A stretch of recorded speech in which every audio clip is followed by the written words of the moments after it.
পরনে ধুতি, মাথায় ইট ভর্তি ডালি নিয়ে এলাকার মানুষের সঙ্গে রাস্তার সংস্কারে বিজেপি বিধায়ক। নজিরবিহীন এমন ছবি দেখা গেল মালদার গাজল বিধানসভার পাতাল সিং গ্রামে। ব্যক্তিগত উদ্যোগে বেহাল রাস্তা সংস্কারে এলাকাবাসীর সঙ্গে একেবারে ধুতি পরে মাথায় ডালি নিয়ে কাজ করলেন বিধায়ক চিন্ময় দেব বর্মন। ভোটের কথা মাথায় রেখে যেমন খুশি তেমন সাজো প্রতিযোগিতা বলে কটাক্ষ তৃণমূলের। এই ঘটনাকে কেন্দ্র করে শুরু হয়েছে রাজনৈতিক তরজা। জানা গিয়েছে এলাকাবাসীর দাবি ছিল রাস্তা সংস্কারের। তারপরই ব্যক্তিগত উদ্যোগে প্রায় 2 লক্ষ টাকা খরচ করে ভাঙা ইট দিয়ে সাময়িকভাবে রাস্তা সংস্কারের ব্যবস্থা তিনি করেন।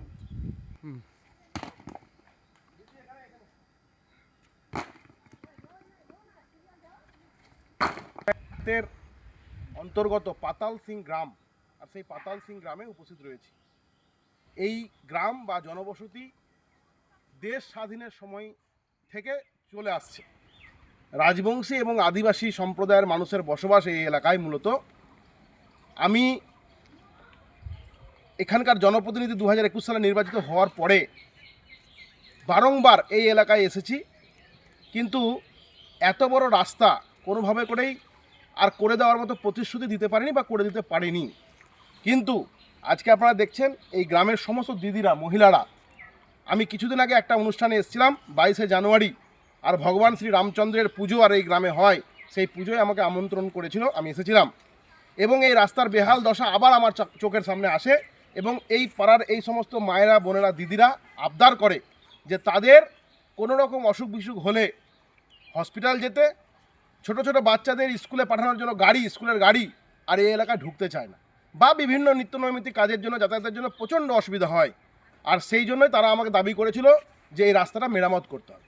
আমি তাদের কথা দিয়েছিলাম সেই ভগবান রামচন্দ্রের সেই পুজোর দিন 22শে জানুয়ারি যে এই রাস্তাটা আমি করব বা করে দেওয়ার ব্যবস্থা করব। আমি ব্যক্তিগত উদ্যোগে, সম্পূর্ণ ব্যক্তিগত, এমএলএ বিধায়ক ফান্ড নয়, ব্যক্তিগত উদ্যোগে আমি এই গ্রামের মানুষদের, গ্রামের মায়েদের, বোনেদের, পঞ্চায়েতের সাহায্য নিয়ে আর এই গ্রামের এই রাস্তাটি মেরামতের কাজে আজকে আমরা সমবেত হয়েছি।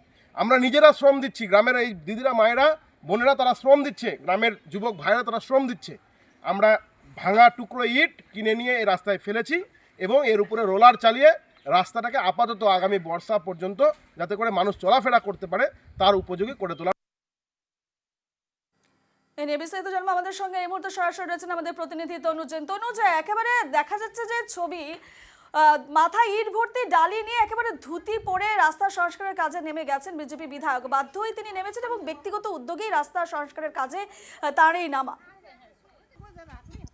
একেবারে রূপা, যেটা যেমনটা দেখা যাচ্ছে যে এই যে মাজরা অঞ্চলের যে গ্রামে যে এই যে রাস্তা সংস্কারের জন্য সাদা ধুতি পরে একেবারে ইট যে ডালি নিয়ে, একেবারে ইট বোঝা এই ডালি নিয়ে স্থানীয় বাসিন্দাদের সঙ্গে হাত লাগালেন বিজেপি বিধায়ক চিন্ময় দেব বর্মন। যেটা স্থানীয় বাসিন্দারা যেটা জানাচ্ছে যে স্বাধীনতা এত বছর পার হয়ে গেলেও এই যে গ্রামের যে রাস্তা একেবারে বেহাল ছিল, অ্যাম্বুলেন্সও ঢোকে না, দমকল পর্যন্ত ঢোকে না, মানে চলাচলের একেবারে অযোগ্য ছিল।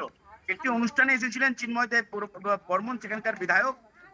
গ্রামবাসীরা আবেদন জানিয়েছিলেন, তারপরে দেখো এই নিজের উদ্যোগে 2 লক্ষ টাকা বরাদ্দ করা হয়েছে, এই নিজের উদ্যোগে এই রাস্তা সংস্কারের কাজে হাত লাগিয়েছেন।